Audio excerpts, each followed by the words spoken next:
So Apple's iPhone SE 2020 might be seriously tempting for anyone who wants a sort of premium smartphone experience without the kind of budget to stretch to those mega shiny flagships. However, despite packing some very impressive performance for the price, this clunky wee beast definitely feels like a relic from a bygone mobile era. And for considerably less cash, you can grab yourself a fresh new Android smartphone with serious gaming grunt, all-day battery life and future-proof features like 5G support, the kind of stuff you can't even get on Apple's flagship smartphones right now. So here's my pick of the very best Android alternatives to the iPhone SE 2020, and for more on the latest and greatest tech, please do subscribe and ding that notifications bell. Cheers! Now first up, one of my favourite affordable Androids of the year so far is undoubtedly the Realme X55G. This absolute beast may not be quite as powerful as the iPhone SE 2020, but it ain't too far behind, with Qualcomm's Snapdragon 765G stuffed inside. And that means you can cause carnage in relentless online titles like Call of Duty and PUBG, all on those top detail levels with a perfect frame rate, no worries. Plus there's also of course the added bonus of 5G future-proofing, so this phone should not be shown its age anytime soon. And while the iPhone disappoints with its lackluster battery life, the Realme X55G just keeps going and going. It's like that sodden Duracell bunny after popping a few dodgy M&Ms down the disco club. And you can also expect super smooth visuals from the 120Hz Full HD Plus display, as well as perfect audio streaming over Bluetooth and a respectable bit of camera hardware that only really falters in very dodgy lighting. And what's more, you get all of that for just 300 quid. That's over £100 less than Apple's Wii clunker. And if all of that has piqued your interest, then great news, my full Realme X55G review is live right now on TechSpert. Similarly brilliant is the new Motorola Moto G5G Plus, which boasts many of the same advantages as Realme's handset. The performance takes a slight dip with the standard 765 platform on board, but you can still play any game going, while that battery life is just as strong. And what you get here is a mostly stock version of Google's Android OS as well, plus full support for expandable storage, something that Apple has avoided like the plague on its iPhones, presumably in a bid to get consumers to stump up even more cash to upgrade their model. The HDR-ready display of the Moto G5G Plus is bright and sharp as a tack, while sporting a stretched 21:9 cinematic finish that means bugger all letterboxing when enjoying compatible movies. Plus the 90Hz refresh rate keeps everything looking super slick. And I like that flexible camera tech too, which uses AI smarts to improve your shots on the fly. And again, I've got a full review live right now here on TechSpert, and I've also done a comparison with the Moto G5G Plus and the Realme X55G, just in case you're torn between the two. And if you happen to have 379 quid going spare, then you could do an awful lot worse than chuck it at OnePlus for its fresh new Nord smartphone. This bright blue beastie is a damn sight more compact than most 2020 handsets out there, and a lot more colourful too. But dive under the surface and you'll discover the true joy of the OnePlus Nord.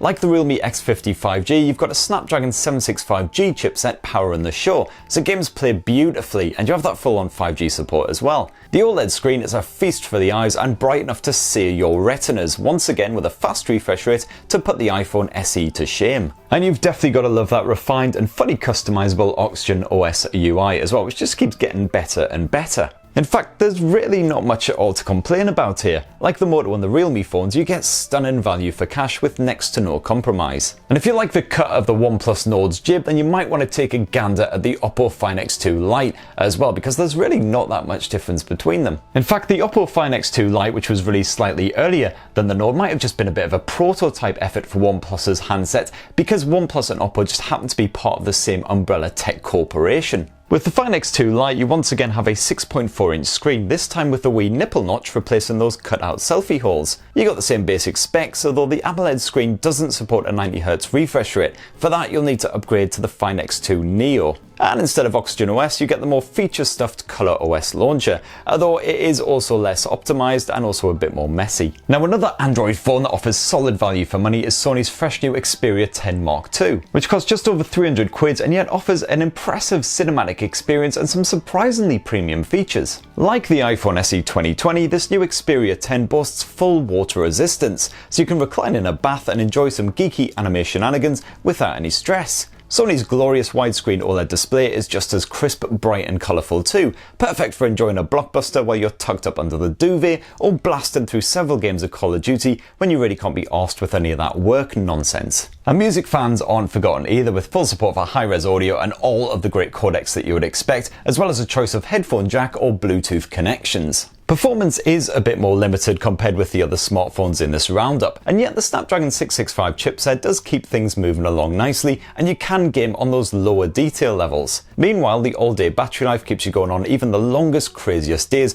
once again beating the iPhone SE 2020 into submission. And while the camera does falter in less than perfect lighting, you can grab some detailed snaps with accurate colour reproduction with minimal effort. And there's even an ultra-wide angle and a telephoto lens on hand for when you need them. And of course, I can't finish this roundup of the best iPhone SE 2020 alternatives without mentioning Apple's big rival, good old Google. And of course, the Big G should be launching its fresh new Pixel 4a smartphone any day now, which will have a price tag around the iPhone SE 2020 level. And just a little bit of a tease here, you should be seeing something Pixel related landing right here on TechSpert very shortly indeed. So please do make sure you subscribe and ding that notifications bell to be the first to see all of that shenanigans. Now, all of these smartphones that I mentioned in this roundup I have personally reviewed. I would not recommend something that I hadn't tested out myself just to make sure it really is up to snuff. So I haven't unfortunately mentioned the likes of the Poco F2 Pro and other handsets which again boast incredible look and performance for a very low price point. So if you've got any personal recommendations for any iPhone SE 2020 alternatives, definitely please do slap them down in the comments below and tell us why they're so great. And have yourselves a lovely week, people. Catch you soon. Cheers, bye!